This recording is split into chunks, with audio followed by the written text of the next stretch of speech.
Hello दोस्तों, welcome to my channel study with me. मैं राहुल चौहान आपके अपने इस स्टडी प्लेटफॉर्म पर आपका बहुत बहुत स्वागत करता हूं। जैसा कि आपको पता चल ही गया होगा दोस्तों कि हमारी ये जो वीडियो है वो है विज्ञान की प्रमुख शाखाएं एवं उनके अध्ययन विषय के ऊपर आधारित, जो कि साइंस का एक बहुत ही ज़्यादा महत्वपूर्ण टॉपिक है दोस्तों। इससे प्रत्येक प्रतियोगी परीक्षाओं में 1 से 2 नंबर के क्वेश्चन आना अनिवार्य होते हैं दोस्तों।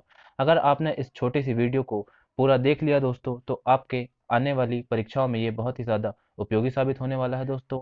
तो आइए बिना देरी करे हुए हम स्टार्ट करते हैं आज का ये महत्वपूर्ण टॉपिक।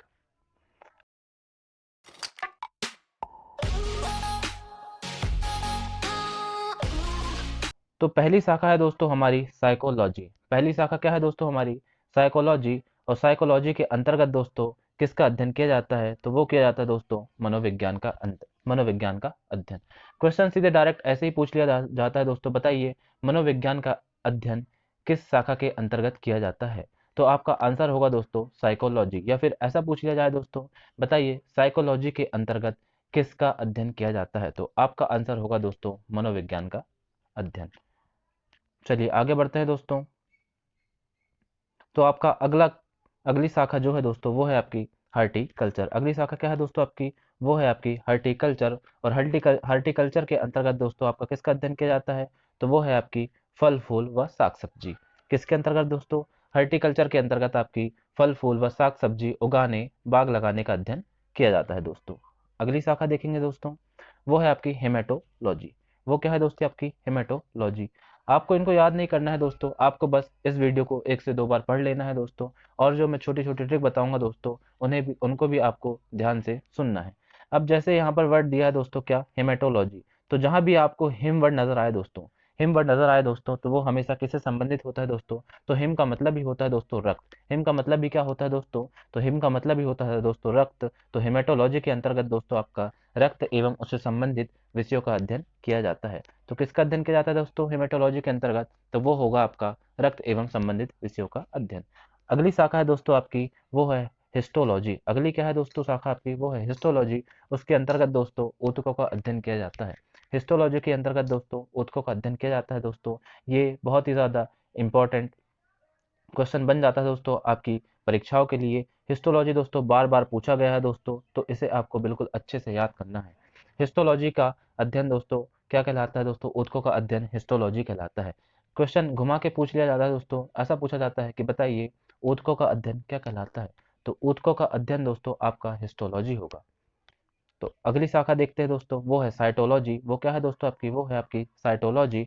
और साइटोलॉजी के अंतर्गत दोस्तों आपकी जो सेल होती है, मतलब जीव कोशिका, क्या होती है दोस्तों, सेल या फिर कोशिका, उसका अध्ययन किया जाता है दोस्तों। ये मोस्ट इंपॉर्टेंट क्वेश्चन है दोस्तों आपका। एक तो हो गया आपको हिस्टोलॉजी, जिसे आपको बिल्कुल अच्छे से याद करना है दोस्तों, इसे आप स्टार मार्क कर लीजिए दोस्तों। और एक है आपका साइटोलॉजी। अगला क्या है दोस्तों आपका साइटोलॉजी। ये भी मोस्ट इंपॉर्टेंट क्वेश्चन बन जाता है दोस्तों आपकी परीक्षाओं के लिए, तो इन्हें आपको अच्छे से याद करना है दोस्तों। आपको बहुत अच्छे से याद करने की जरूरत नहीं है दोस्तों, आपको सिर्फ इस वीडियो को 1 से 2 बार देखने की जरूरत है दोस्तों। अगर आपने इस छोटी सी वीडियो को 1 से 2 बार देख लिया दोस्तों, तो आपका इन शाखाओं से संबंधित क्वेश्चन पूरा अच्छे से कंठस्थ हो जाएगा दोस्तों। तो आइए आगे बढ़ते हैं।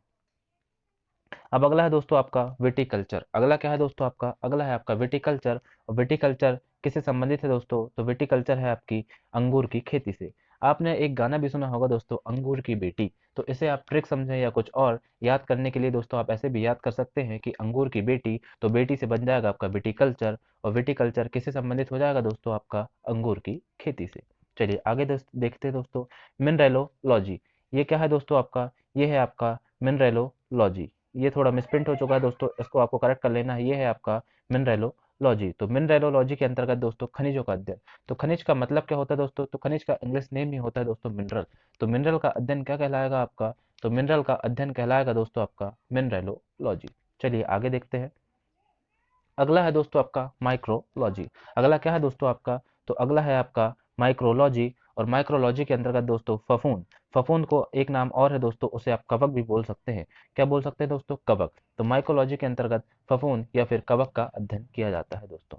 अगला है आपका फ्लोरिकल्चर। अगला क्या है दोस्तों आपका, तो अगला हो जाता है आपकी शाखा फ्लोरिकल्चर। और फ्लोरिकल्चर के अंतर्गत दोस्तों आपकी फूलों की खेती। अब जैसा आपको फ्लोरी में ही आपको फूल वर्ड नजर आ रहा होगा दोस्तों, फ्लो, फ्लो कैसा नजर आ रहा है दोस्तों, आपका फ्लो, आपका फूल जैसा साउंड कर रहा है दोस्तों। तो फ्लोरिकल्चर से आप फूलों की खेती, ऐसी छोटी सी ट्रिक से आप इसे याद कर सकते हैं दोस्तों। चलिए अगला देखते हैं, फाइकोलॉजी। ये मोस्ट इंपॉर्टेंट क्वेश्चन है दोस्तों आपकी आने वाली परीक्षाओं के लिए, फाइकोलॉजी। तो फाइकोलॉजी दोस्तों आपका अध्ययन कहलाता है सवालों का। फाइकोलॉजी किसका अध्ययन कहलाता है दोस्तों आपका, तो फाइकोलॉजी आपका सवाल का अध्ययन कहलाता है दोस्तों। इसे आप स्टार मार्क कर लीजिएगा, ये बहुत ही ज़्यादा इंपॉर्टेंट क्वेश्चन हो जाता है दोस्तों। ये क्वेश्चन बार बार परीक्षा में रिपीट हुआ है दोस्तों। मैंने इस वीडियो में उन्हीं शाखाओं को लिया है दोस्तों जो कि बहुत ज़्यादा इंपॉर्टेंट है, जो बार बार पूछी जा चुकी हैं और आगे आने वाली परीक्षाओं में पूछे जाने की बहुत ज़्यादा इनकी संभावनाएं हैं दोस्तों। तो आपको वीडियो को बिना स्किप करे हुए पूरा देखना है दोस्तों। तो अगला है दोस्तों आपका पोमोलॉजी। अगला क्या है दोस्तों, अगली शाखा है आपकी पोमोलॉजी। और पोमोलॉजी के अंतर्गत दोस्तों फलों का अध्ययन किया जाता है दोस्तों। किसका अध्ययन किया जाता है दोस्तों, फलों का अध्ययन किया जाता है। अगली शाखा देखेंगे दोस्तों हम, तो वो है पैथोलॉजी। अगली शाखा क्या है दोस्तों आपकी, वो है पैथोलॉजी। और पैथोलॉजी में अध्ययन किया जाता है दोस्तों आपका किसका, तो पैथोलॉजी में किया जाता है दोस्तों आपकी रोगों की प्रकृति का कारण, उपचार आदि का अध्ययन। जैसा आपने कभी देखा होगा दोस्तों कि आप जब डॉक्टर के पास जाते हो, जब आप बीमार पड़ जाते हो, आपको डॉक्टर के पास जाना होता है, तो वो आपकी बीमारी जानने के लिए आपके लिए कुछ टेस्ट लिखता है दोस्तों। तो वो टेस्ट किस लिए के होते हैं दोस्तों, वो टेस्ट से आपकी आपकी बीमारी का कारण क्या है, उसका उपचार क्या होना है, उसका पता चलता है दोस्तों। तो वो टेस्ट आपके कहाँ होते हैं दोस्तों, वो होते हैं आपके पैथोलॉजी में। चलिए, तो पैथोलॉजी के अंतर्गत क्या किया जाता है, किसका अध्ययन होता है दोस्तों, रोगों की प्रकृति का कारण, उपचार और उसका अध्ययन किया जाता है दोस्तों। चलिए आगे बढ़ते हैं दोस्तों। अगला है आपका पेडोलॉजी। अगला क्या है दोस्तों आपका, अगला है आपका पेडोलॉजी। और पेडोलॉजी के अंतर्गत दोस्तों आपका अध्ययन किया जाता है किसका, मिट्टी का। पेडोलॉजी के अंतर्गत आपकी मिट्टियों का अध्ययन किया जाता है दोस्तों। आगे बढ़ेंगे दोस्तों। अब अगला है आपका पिसिकल्चर। अगला क्या है दोस्तों आपका, अगला है पिसिकल्चर। और पिसिकल्चर के अंतर्गत आपका अध्ययन किया जाता है दोस्तों किसका, मछलियों का। किसका अध्ययन किया जाता है दोस्तों, पिसिकल्चर के अंतर्गत आपकी मछलियों का अध्ययन किया जाता है। चलिए आगे बढ़ेंगे। अगला है दोस्तों आपका न्यूरोलॉजी। तो न्यूरोलॉजी में दोस्तों न्यूरॉन्स का अध्ययन किया जाता है। किसका अध्ययन किया जाता है दोस्तों, न्यूरोलॉजी में न्यूरॉन्स का अध्ययन किया जाता है दोस्तों। और न्यूरॉन्स को ही क्या बोला जाता है दोस्तों, न्यूरॉन्स को ही बोला जाता है क्या, तंत्रिका। क्या बोला जाता है दोस्तों, तंत्रिका। इसका हिंदी नेम हो जाता है दोस्तों तंत्रिका, और इंग्लिश में बोला जाता है दोस्तों न्यूरॉन्स। और न्यूरॉन्स का अध्ययन दोस्तों न्यूरोलॉजी। चलिए अगला आगे देखते हैं, कैलोलॉजी। कैलोलॉजी में दोस्तों आपका अध्ययन किया जाता है किसका, मनुष्य की सौंदर्यता का। मनुष्य के सौंदर्य का अध्ययन दोस्तों कैलोलॉजी के अंतर्गत किया जाता है। अगला है आपका ओनिरोलॉजी। ओनिरोलॉजी दोस्तों, ओनिरोलॉजी में आपके स्वप्नों का अध्ययन किया जाता है दोस्तों। क्वेश्चन आ जाता है कि स्वप्नों का अध्ययन विज्ञान की किस शाखा के अंतर्गत आता है, तो वो होगा दोस्तों आपका ओनिरोलॉजी। क्या होगा दोस्तों, ओनिरोलॉजी। चलिए आगे बढ़ते हैं। फिर आपका है दोस्तों ऑस्टियोलॉजी। ऑस्टियोलॉजी दोस्तों, तो ऑस्टी जो वर्ड होता है दोस्तों, ऑस्टी, ऑस्टी का मतलब ही होता है दोस्तों हड्डियां या अस्थियां। क्या होता है दोस्तों, हड्डियां या अस्थियां। तो ऑस्टियोलॉजी के अंतर्गत आपका अस्थियां का अध्ययन किया जाता है दोस्तों। चलिए आगे बढ़ते हैं। अगला है दोस्तों आपका ऑर्निथोलॉजी। अगला क्या है आपका, तो अगला है आपका ऑर्निथोलॉजी। और ऑर्निथोलॉजी के अंतर्गत दोस्तों आपका किसका अध्ययन किया जाता है, पक्षियों से संबंधित अध्ययन। किसका, पक्षियों से संबंधित अध्ययन किया जाता है दोस्तों।